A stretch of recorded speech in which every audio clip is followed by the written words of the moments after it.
So it's a two-day conference today, and really this was about preparing the French business community and entrepreneurs for a pretty dark winter. And the language that was used was really almost wartime language, really, Nadia. It was quite grim at times, and it was also a speech really about economic patriotism, calling upon business owners to be ready for the cost and the impact of war, and for gas shortages, the fact that businesses could shut down in this context.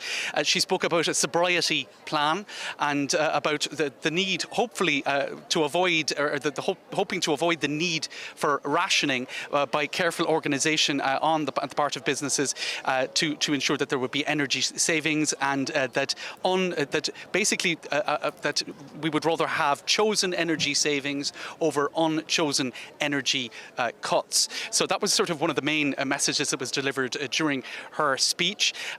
Also, I think the second major message that she tried to give those assembled here today was that this is a time of crisis, but that a crisis can also represent an opportunity. In particular, she was talking about the energetic transition, or the ecological transition, how that this could represent an opportunity to accelerate what is already a stated goal in France and in Europe more broadly, towards a greener economy and towards a lower carbon footprint, the stated goal of 55% lower greenhouse gases by 2030. So that while this is a moment of crisis where the gas taps have been shut off, it's also an opportunity to accelerate a change towards an economy that is completely unreliant on gas. So there you go. It was really it was a wartime speech rallying the French business community around the notion of economic patriotism.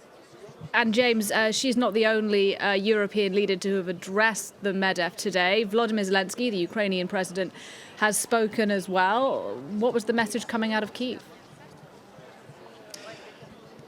Well, he's already addressed the Cannes Film Festival. He's addressed the Davos Economic Forum. I think he's quite used to opening big events now, whether they be cultural or business or broader geostrategic. So he delivered a speech that is typical of the Ukrainian president, very eloquent, from his offices in Kiev. And really, it was a very harsh speech against Russia, as you might expect.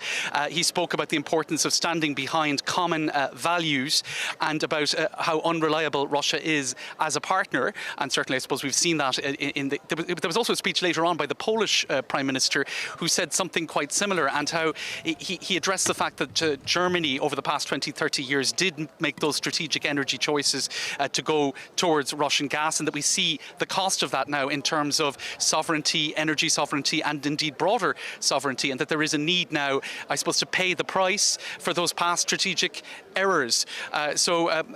Just to return briefly to what Volodymyr Zelensky said as well, he said that while Russia had blackmailed Europe with energy blackmail and indeed broader food crisis blackmail even, that he didn't blatantly say this, but he sort of said it's up to us to do the same in return and shut down any opportunity for Russians to come here, do business in France and elsewhere. So it was really a case of choose your camp in a world that is no longer a globalized space, but that is returning to a world of, I suppose, blocks.